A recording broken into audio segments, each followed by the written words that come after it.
Assalamualaikum warahmatullahi wabarakatuh. Bismillah, alhamdulillah, wassalatu wassalamu ala rasulillah Sayyidina Muhammad ibn Abdillah wa ala alihi wa ashabihi wa azwajihi wa zurriyatihi wa ahlil baitihi wa man tabi'ahum bi ihsanin ila yaumil qiyamah. Allahumma salli ala Sayyidina Muhammad wa ala ali Sayyidina Muhammad kama sallaita ala Sayyidina Ibrahim wa ala ali Sayyidina Ibrahim wa barik ala Sayyidina Muhammad wa ala ali Sayyidina Muhammad kama barakta ala Sayyidina Ibrahim wa ala ali Sayyidina Ibrahim fil alamin innaka Hamidum Majid. Alhamdulillah rabbil alamin, para sahabatku terindah semua dimanapun kita semua berada, semoga kita semua senantiasa berada dalam keadaan sehat walafiat tanpa kurang suatu apapun, alhamdulillah. Dan semoga Allah Subhanahu wa taala senantiasa melimpahkan segala rahmat dan karunia kepada kita semua. Dan Rasulullah sallallahu alaihi wasallam senantiasa akan nanti di yaumil qiyamah akan memberikan syafaat kepada kita semua. Di yaumil qiyamah akan kita insyaallah akan bersama beliau di Jannatul Firdaus Allah Subhanahu wa taala. Amin ya rabbal alamin. Para sahabatku terindah semuanya dimanapun kita semua berada, pada video kali ini saya akan mengulas sedikit tentang sebuah bencana yang telah terjadi di bumi pertiwi ini, terutama bencana erupsi Gunung Merapi yang terjadi pada hari Jumat tanggal 2 Desember tahun 2022 yang baru berlalu itu. Qala Rasulullah sallallahu alaihi wasallam fi kitabihil karim, A'udzu billahi minasy syaithanir rajim. Bismillahirrahmanirrahim.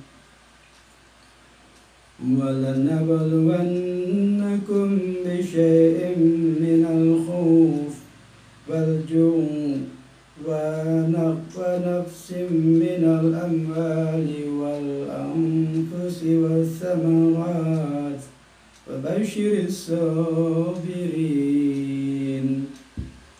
allazina idza asabathum musibah qalu inna lillahi wa inna ilaihi raji'un ulaika alaihim salawatun min rabbihim wa rahmah wa ulaika humul muhtadun.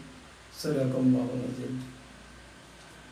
Para sahabat, itu merupakan sebuah ketiga buah ayat Al-Quran dari surah Al-Baqarah ayat 155 sampai dengan 157, yang artinya, dan kami pasti akan menguji kamu dengan sedikit ketakutan, kelaparan, kekurangan harta, jiwa, dan buah-buahan, dan sampaikanlah kabar gembira kepada orang-orang yang sabar.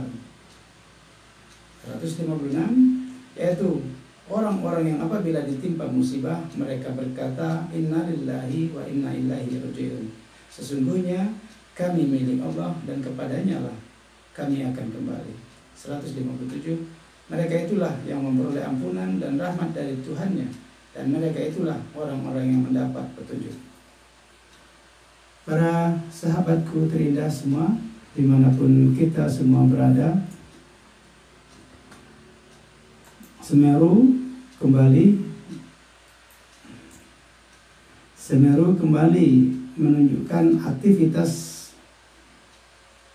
keganasannya, mungkin bisa dianggap sebagai sebuah keganasan atau menunjukkan eksistensi bahwa Semeru itu masih ada dan masih hidup.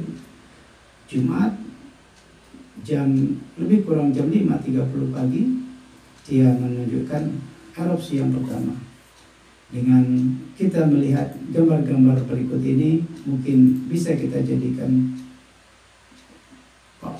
pandangan bagi kita bahwa tak ada yang tak mungkin bagi Allah Subhanahu wa taala untuk membolak-balikkan kondisi manusia yang dari mewah menjadi miskin, yang dari berpoya-poya menjadi miskin papa.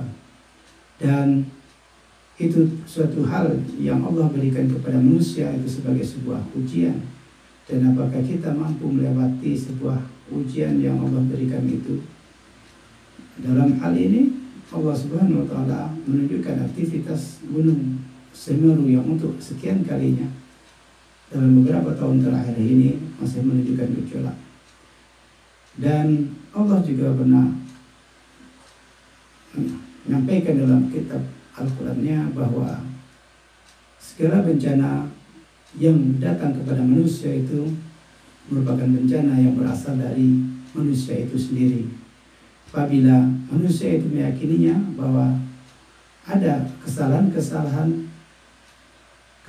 ataupun dosa-dosa yang telah dilakukan selama hidupnya sampai dengan bencana itu datang, Allah menghendaki kita sebagai manusia untuk mengintrospeksi apa yang telah terjadi di lingkungan kita, apa yang telah terjadi pada diri kita sendiri.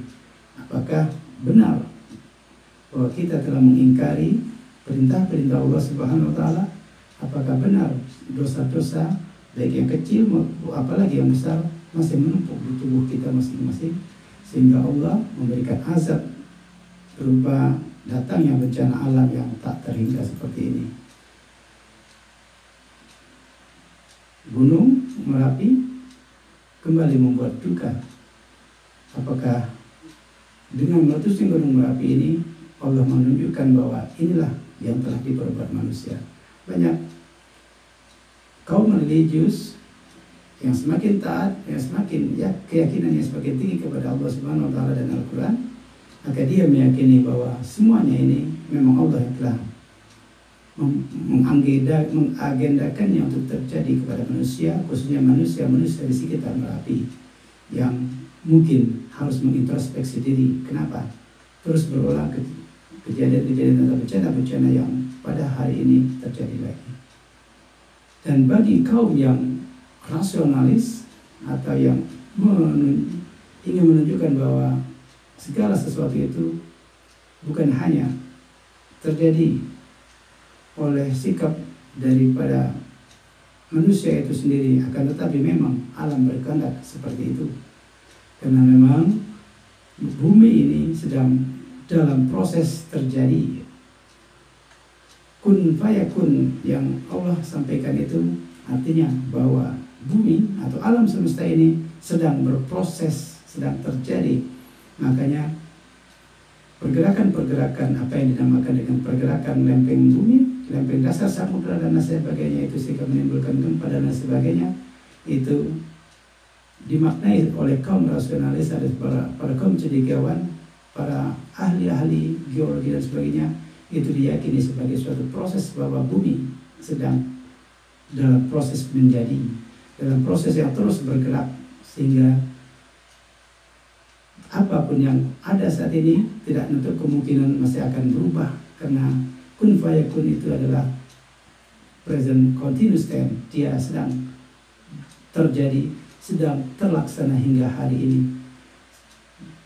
Meletusnya atau erupsinya Gunung Merapi ini merupakan salah satu rangkaian daripada proses yang sedang terjadi, yang Allah sedang menjadikan bumi itu untuk memenuhi suatu bentuk yang sempurna pada akhirnya nanti, atau bahkan pada akhirnya nanti akan musnah sama sekali. Seperti kita ketahui, sebelum erupsi ini juga ada gempa di Cianjur, dan juga beberapa buah gempa lagi di Jawa Tengah dan Jawa Timur, yang ini menunjukkan suatu rangkaian bahwa bumi sedang berproses. Bukan hanya Indonesia, tapi juga bumi ini adalah satu kesatuan yang sedang berproses. Dan kita sebagai kaum muslimin yang insya Allah semakin religius dengan apa-apa yang telah terjadi dan apa-apa yang sedang terjadi saat ini, kita mari introspeksi diri. Apakah sampai dengan hari ini dosa kita itu masih menumpuk atau semakin banyak? Apakah dosa kita telah hilang atau telah habis karena kita telah semakin hari semakin takwa kepada Allah Subhanahu wa Ta'ala dan Rasulnya? Wallahu a'lam bishawab. Atau itu untuk meningkatkan keimanan kita, mari kita introspeksi diri kita.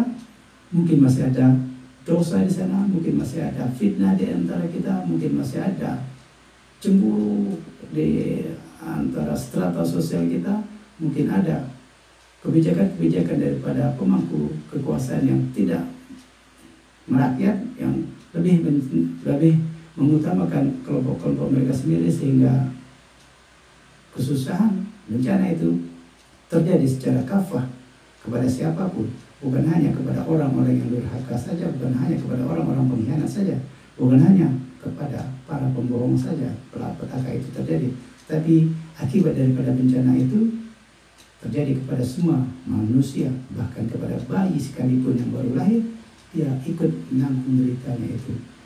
Mungkin para petinggi-petinggi atau para pemimpin-pemimpin bangsa yang hidup dengan berkelimangan harta dengan cara yang tidak sah atau dengan cara korupsi, mari kurangi atau mari hilangkan sifat koruptif tersebut, karena nafsu angkara murkamu, nafsu untuk memperkaya pada dirimu itu membuat bencana bagi negeri ini. Oke, Anda hari ini masih senang, masih hidup karena bencana tidak datang kepada Anda secara langsung. Tapi coba Anda pikirkan secara religius bahwa dosa Anda yang menumpuk itu dilimpahkan kepada seluruh umat manusia, khususnya yang berada di Indonesia, untuk menerima musibah dari segala apa yang Anda lakukan. Kan tetapi kita sebagai manusia tentulah harus membuat suatu kalkulasi perhitungan antara dosa dan pahala, sehingga kita harapkan pahala itu akan semakin banyak, sehingga cinta Allah akan datang kepada kita, sehingga cinta Allah akan memberikan perlindungan kepada kita sebagai sebesar apapun, sedahsyat apapun bencana yang muncul. Dan insya Allah apabila Allah cinta kepada kita, kita akan mampu dilindungi Allah Subhanahu wa Ta'ala dan terbebas daripada segala bencana. Kan tetapi akar dari segala bencana itu seperti Allah Subhanahu wa Ta'ala sampaikan dalam Al-Qur'annya, bahwa bencana itu muncul karena ulah manusia itu sendiri. Ulah baik penebangan liar, ulah baik secara penambangan liar atau penambangan yang ugal-ugalan, sehingga tidak memperhitungkan keseimbangan alam yang terjadi, sehingga itu akan membuat pergeseran-pergeseran kulit bumi, akan membuat perubahan alam atau perubahan iklim yang drastis, sehingga bencana akan timpa kepada seluruh manusia secara rata. Layaknya sebagaimana hujan yang jatuh dari langit, dia akan menimpa siapapun tanpa terkecuali, baik yang berdosa, yang beriman, yang saling menyayangi ataupun yang saling membenci, yang tukang fitnah ataupun tukang zikir sekalipun, mereka akan sama-sama menikmati hujan, sejuknya hujan itu datang kepada mereka. Oke, para sahabat, musibah Merapi memang sebuah suatu musibah yang tak bisa dihindari. Mari kita sama-sama berdoa untuk para sahabat kita, keluarga kita, para penduduk di seputaran Semeru yang sedang terdampak erupsi Gunung Semeru. Semoga diberikan ketabahan dan semoga semakin meningkat derajat ketakwaannya. Dan bagi para dermawan dan khususnya bagi para pemangku kebijakan atau pemerintahan di semua tingkatan untuk segera mengeluarkan bantuannya, sehingga dapat meringankan beban kepada saudara-saudara kita yang sedang dilanda bencana ini. Semoga video singkat ini bisa memberikan manfaat bagi kita, dan mari coba untuk disebarkan kepada kawan-kawan kita video singkat ini, semoga menjadi amal jariah bagi kita semua. Demikian, billahi taufiq wal hidayah. Wassalamualaikum warahmatullahi wabarakatuh. Thank you for watching.